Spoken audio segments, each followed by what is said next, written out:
창세기 42장 24절 말씀부터 38절 말씀까지 같이 보시겠습니다. 창세기 42장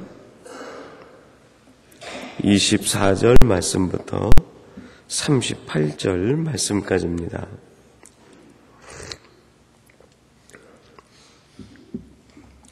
창세기 42장 24절 말씀부터 38절까지 우리 한 절씩 같이 교독하시겠습니다. 요셉이 그들을 떠나가서 울고 다시 돌아와서 그들과 말하다가 그들 중에서 시몬을 취하여 그들의 목전에서 결박하고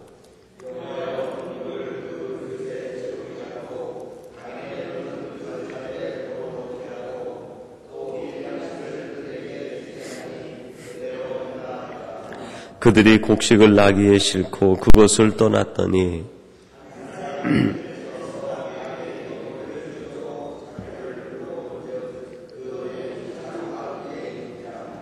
그가 그 형제에게 고하되 내 돈을 도로 넣었도다. 보라, 자루 속에 있도다.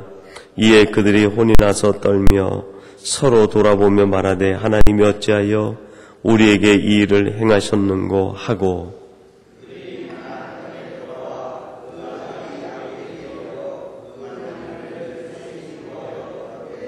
그 땅의 주 그 사람이 엄히 우리에게 말씀하고 우리를 그 나라 정탐자로 여기기로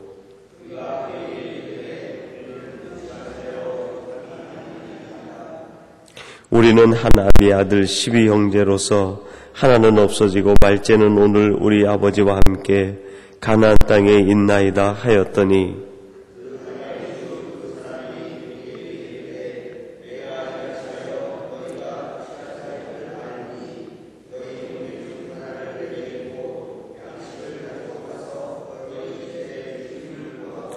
너희 말째 아우를 내게로 데려오라. 그리하면 너희가 정탐이 아니요 독실한 자임을 내가 알고 너희 형제를 너희에게 돌리리니 너희가 이 나라에서 무역하리라 하더이다 하고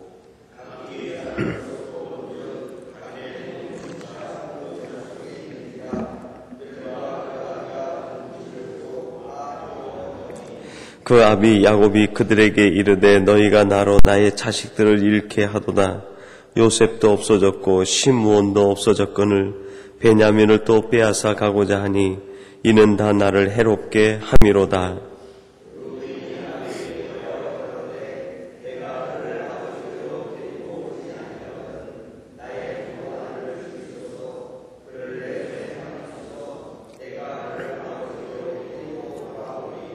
함께 봉독하겠습니다. 야곱이 가로되 내 아들은 너희와 함께 내려가지 못하리니 그의 형은 죽고 그만 남았음이라. 만일 너희 행하는 길에서 재난이 그 몸에 미치면 너희가 나의 흰머리로 슬피 음부로 내려가게 함이 되리라. 아멘. 오늘 말씀의 내용을 통해서 하나님께서 이 새벽 우리에게 주시는 은혜가 함께하기를 간절히 바랍니다. 오늘 말씀 내용은 그 요셉이 형제들을 다시 깨우치게 하고 그들을 다시 돌아보게 하는 그런 과정들이 드라마처럼 기록이 되어 있습니다. 어제 새벽에 우리들이 말씀을 묵상하면서 이제 요셉이 그 형제들을 감옥에 가두고 몇 가지 주문을 합니다. 너희들이 진실함을 증명해 보이라. 그리고 너희들이 변화된 삶을 살고 있다는 것을 증명해 보이라. 그리고 너희들이 누가 먼저 희생할 것인지 희생하는 자세를 보이라. 그리하면 그것이 감옥에서 나오게 되는 유일한 통로요 길이 된다 하는 의미를 담고 말씀을 전하였습니다. 여러분, 우리들이 이 땅에 살아가고 있으면서 이 땅에서 우리가 벗어날 수 있는 길이 결국 그런 것들 아니겠습니까? 예수 그리스도를 믿고 우리의 죄를 회개하는 것, 하나님만이 나의 주인 된다는 것을 고백할 때 우리는 이 세상의 모든 굴레에서부터 벗어날 수 있을 것입니다. 그리고 이 땅에서 우리가 무엇을 증명하고 살아가야 되겠습니까? 하나님의 자녀로서 진실함을 증명하고 우리는 하나님의 백성으로서 불의함을 행해서는 안 되겠다. 그 진실을 증명하며 살아가는 것 아니겠습니까? 그런데 여러분, 진실을 증명하기 위해선 어떻게 해야 됩니까? 내가 먼저 희생하고, 내가 먼저 불이익을 당하고, 내가 먼저 낮아지고 섬기는 길 외에는 다른 길이 없다는 것, 그것이 어제 우리가 묵상했던 말씀의 내용의 중심이라고 할 수 있겠습니다. 그리고 오늘은 그 요셉이 그 형제들을 풀어주면서 시므온 한 사람만 감옥에 잡아놓고 형제들 모두를 풀어줍니다. 그리고 요셉이 그들이 가지고 왔던 돈들을 그들의 곡식 자루에 도로 넣어서 보내주게 되었습니다. 그 재물을 바라보는 형제들이 그 재물과 함께 두려움을 갖게 되었어요. 왜 요셉이 이런 일을 했을까? 그냥 형제들만 잡아두고 베냐민을 데리고 와라. 그러면 내가 시몬도 풀어주고 너희의 말이 사실인지 내가 증명이 되었기 때문에 내가 너희들을 다 용서하겠다. 그렇게 해도 될 텐데 왜 그 곡식 자루에다가 돈을 집어넣었을까요? 거기에는 돈에 대한 어떤 성경적인 해석이 들어가 있는 것이 아니겠는가? 돈을 우리들이 어떻게 이해하고 재물을 우리가 어떻게 이해해야 되겠는가? 그런 의미에서 오늘 말씀의 제목을 재물의 본성이다. 그렇게 제목을 놓고 재물에 대한 이해 한 두 가지와 오늘 말씀 속에 담겨있는 하나님의 계획과 뜻이 무엇인지, 하나님께서 우리에게 무엇을 말씀하고 싶어 하시는지 함께 나누고자 합니다. 첫 번째는 불의한 돈은 죄를 몰고 온다는 것입니다. 여러분, 22절 하반절에 보니까요, 형제들이 감옥에 갇히면서 그런 얘기를 합니다. 그러므로 그의 핏값을 내게 되었도다. 그 요셉의 형제들이 감옥에 갇히게 되면서 그들이 제일 먼저 떠올리게 된 것이 우리들이 오래전에 요셉을 은 20을 받고 팔았는데 그 핏값을 지금 우리들이 받게 된다 하는 것을 떠올리게 되었습니다. 감옥에 갇히면서 떠올릴 일들이 여러 가지가 있었을 텐데 요셉을 팔았던 그 일이 생각나고 그때 받았던 돈이 생각나게 되었습니다. 오늘 우리들이 곤경에 처하게 된 것이 그때 불의한 돈의 탐욕을 얻어서 그것이 오늘 우리를 이렇게 괴롭히고 있다. 불의한 돈이 가지고 온 죄값이 생각이 난 것이죠. 37장 28절에 보면 그때 형제들이 요셉을 이스마엘 사람들에게 팔았던 돈의 가치를 얘기합니다. 은 20개의 그를 이스마엘 사람들에게 팔았다. 이제 우리들이 그 불의한 돈을 받고 팔듯이 우리들이 팔리워지게 되었다 하는 고백을 겸해서 하고 있는 것 아니겠습니까? 여러분, 조금 다른 케이스지만 이것과 비슷한 일들이 신약에서 예수님의 제자가 예수님을 팔았을 때 비슷한 상황이 연출이 되어집니다. 마태복음 27장 3절과 4절에 보면 이렇게 말씀합니다.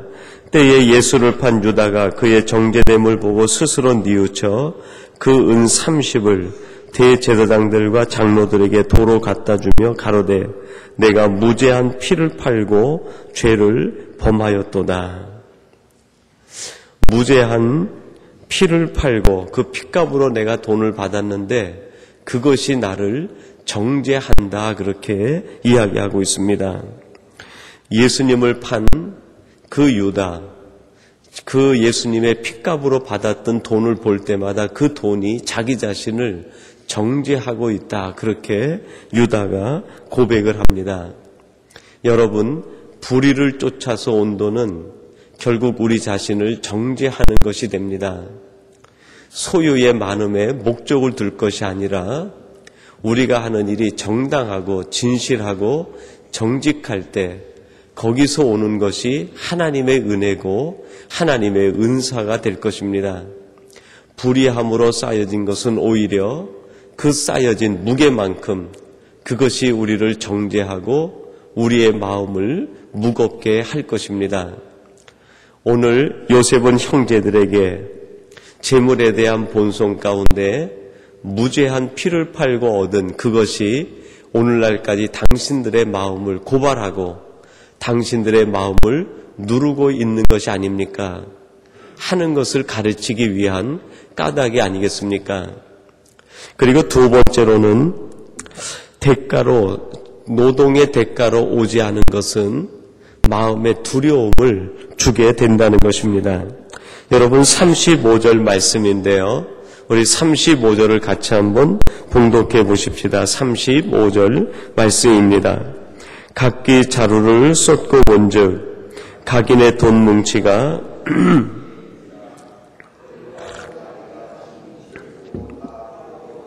아멘. 각기 자루를 쏟고 본즉 각인의 돈 뭉치가 그 자루 속에 있는지라 그들과 그 아비가 돈 뭉치를 보고 다 두려워하더니. 여러분 돈을 보고 두려워하는 사람도 있다. 신기한 일 아니겠어요? 아마 돈을 보면 대부분 좋아하고 기뻐할 텐데 오늘 이 야곱의 가족들은 자루 속에서 쏟아지는 돈 뭉치를 보면서 두려움에 사로잡히게 되었습니다. 여러분 우리들이 정당하게 노동을 하고 대가를 지불하고 얻은 돈은 우리에게 기쁨을 주지만 그렇지 않은 것은 오히려 우리에게 두려움을 주고 그것이 우리에게 근심의 이유가 될 수 있다는 것입니다. 오늘 하나님께서 우리에게 말씀하시는 이 말씀의 내용을 통해서 우리에게 깨닫게 하시는 것이 무엇입니까? 우리가 살아가면서 우리의 삶의 목적이 여기에 있는 것이 아니라 온전히 하나님의 뜻을 이루고 하나님의 나라를 이루어 가는 데 있다는 것 아니겠습니까? 하나님께서 야곱을 태어나게 하시고 12 아들을 태어나게 하시고 그들을 통해서 큰 때를 이루고 큰 민족을 이루게 하심은 그들을 통해서 소유의 많아짐에 목적이 있는 것이 아니라 하나님의 나라와 하나님의 영광, 하나님의 뜻을 이루기 위해서일 것입니다. 그런데 그것이 아니라 다른 목적이 그들의 앞에 사로잡히게 될 때 오히려 그들은 다른 목적 때문에 두려워하게 된다는 것입니다. 오늘 우리들이 이 땅을 살아가면서 우리의 삶의 목적과 방향이 분명해야지 그것이 잘못되면 때때로 우리는 주변적인 것 때문에 두려워하고 근심에 사로잡히게 될 것입니다. 오늘 이 말씀을 통해서 다시 한번 재물은 어떤 본성을 가지고 있는지 깊이 명심하고 우리는 하나님 앞에서 진실함으로 깨끗함으로 하나님 앞에 쓰임받을 수 있는 저와 여러분이 되어야 될 것입니다. 또한 이 형제들과 함께 오늘 성경은 비교하고 있는 한 가지가 있습니다. 누구를 비교합니까? 요셉을 비교하고 있습니다. 요셉은 애굽에 있는 모든 것을 다 자신이 치리하고 관리하고 자신이 마음대로 할 수 있었지만 그는 재물에 있어서 깨끗한 자세를 유지하며 자기의 일을 감당합니다. 그가 원하면 가질 수도 있지만 그는 그것을 그렇게 하지 않고 자기에게 맡겨진 사명에만 집중하고 있는 것을 보게 됩니다. 자기에게 맡겨진 소유에 집중하는 것이 아니라 자기에게 맡겨진 사명, 자기에게 맡겨진 일에 집중하고 있는 요셉, 하나님은 그것을 더욱더 드러내기 위하여 오늘의 요셉의 형제들의 돈 뭉치와 요셉의 삶의 자세를 우리에게 비교해 주고 있는 것 아니겠습니까? 이 땅을 살아가는 저희들이 무엇에 집중해야 되는지 다시 한번 하나님께서 이 짧은 이야기 속에서 보여주는 교훈을 통하여 이 땅을 살아가면서 우리의 삶의 목적과 방향이 흔들리지 않고 우리가 무엇에 초점을 두어야 되는지 잃지 않는 저와 여러분이 되시기를 간절히 바랍니다. 그리고 세 번째로는 하나님께서 하시는 일에 양면성이 있다는 것을 우리들에게 가르쳐 줍니다. 여러분 28절 마지막에 보면 요셉의 형제들이 이런 이야기를 합니다. 하나님이 어찌하여 이 일을 행하셨는고 하고 그랬습니다. 하나님께서 어찌하여 이런 일을 행하셨는가? 자신들의 그 곡식 자루에서 돈뭉치가 나오는 것을 보면서 요셉의 형제들이 얘기합니다. 하나님이 어찌하여 이 일을 행하셨는가? 여러분, 양심에 꺼리낌이 있는 사람, 양심에 하나님 앞에서 죄가 있고 부족함이 있고 실수가 있고 허물이 있는 사람은 되어지는 일들을 보면서 불안해하고 두려워하게 됩니다. 어찌하여 이런 일이 생겼는가 하고 불안해하고 두려워하죠. 그러나 하나님 앞에서 양심이 깨끗하고 순결하고 정직하고 진실한 사람은 되어지는 일을 보면서 어찌하여 이런 일이 생겼는가 하고 불안해하고 두려워하는 것이 아니라 이 모든 일은 하나님이 하셨다라고 고백하게 될 것입니다. 여러분, 지금 요셉 앞에 이루어지는 일과 요셉의 형제들에게 이루어지는 일들 모두가 놀랍고 기이한 일이라고 할 수 있겠습니다. 감옥에 있었던 요셉이 하루아침에 애굽의 총리가 되는 것, 여러분 어찌하여 이런 일이 생겼는가? 요셉은 그렇게 고백하지 않고 이 모든 것은 하나님이 하신 일이라고 그렇게 고백을 합니다. 왜 그렇습니까? 하나님 앞에 언제나 바르고 올바르고 진실되었기 때문에, 하나님 앞에서 꺼리낌이 없기 때문에 이 모든 것들은 하나님이 하신 일이라고 고백하고 하나님 앞에 감사와 찬송과 영광을 돌려드릴 수 있을 것입니다. 그러나 하나님 앞에 불의하고 하나님 앞에 바르지 못할 때 기이한 일이 일어나면 그것이 자기의 죄를 지적하는 것이 되고 자기의 양심을 깨우치는 것이 되어서 도리어 불안하고 두려움에 사로잡히게 되는 것이죠. 기이한 일은 요셉에게도 일어났고 요셉의 형제들에게도 일어났습니다. 그러나 그 마음이 올바르지 못할 때 그 기이한 일은 한 사람에게는 마음의 책망으로 하나님이 주시는 채찍으로 다가오고, 하나님 앞에 올바른 사람은 하나님의 축복과 은혜요 하나님의 기적으로 고백하고 다가오게 되었습니다. 여러분, 지금도 하나님은 우리 앞에 기이한 일을 행하시고 계십니다. 그 기이한 일이 우리에게 축복과 은혜로 하나님이 하시는 놀라운 일로 다가와야 될 것입니다.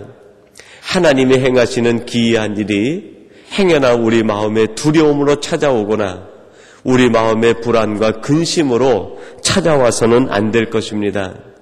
그러기 위해선 우리는 더욱더 요셉처럼 우리가 어떠한 환경에 있든지 하나님 앞에서 말에 진실함이 있고 행동에 순수함이 있고 우리 믿음이 올곧아서 하나님이 원하시는 그러한 사람이 되어 우리 앞에 되어지는 모든 일들이 하나님이 행하신 기이한 일이요 하나님이 하신 일이라고 고백할 수 있는 저와 여러분이 되기를 간절히 바랍니다. 하나님께서는 오늘도 쉬지 않고 이렇게 믿음으로 살아가며 말에 진실하고 행동이 순수한 사람을 위하여 오늘도 하나님은 기이한 일을 베풀고 계시는 하나님이 이것을 믿으시기 바랍니다.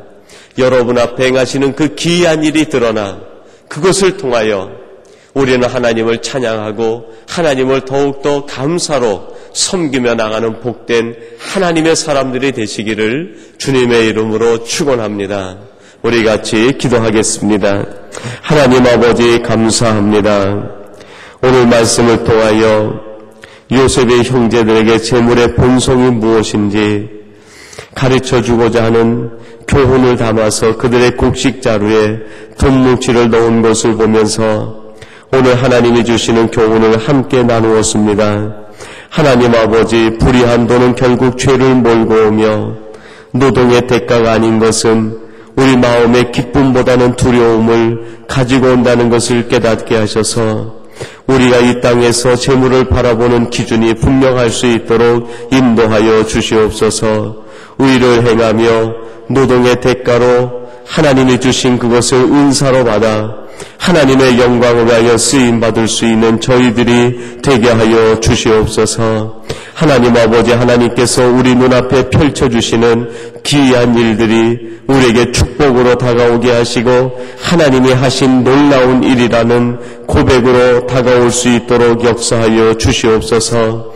하나님께서 행하시는 일들이 우리에게 불안과 두려움으로 다가오지 않도록 역사하여 주시옵소서. 이스라엘 백성들에게 행하신 놀라운 기적이 하나님에겐 축복이요 하나님의 은총이었지만 애굽 백성들에게는 두려움과 심판이 되었던 것처럼 하나님께서 행하시는 일들이 우리에겐 하나님의 기적과 축복이요 하나님의 은혜로 날마다 우리에게 다가올 수 있도록 역사하여 주시옵소서. 믿음의 눈으로 오늘도 행해지고 있는 하나님의 기이한 일을 바라볼 수 있는 저희들이 되게 하여 주옵소서. 오늘도 이 새벽을 깨우며 기도하시는 사랑하는 성도님들이 하나님께서 행하시는 기이한 일을 바라보며 감사하며 찬송하게 하시고 하나님을 높이는 복된 날이 되도록 역사하여 주시옵소서. 예수님의 이름으로 기도하옵나이다. 아멘.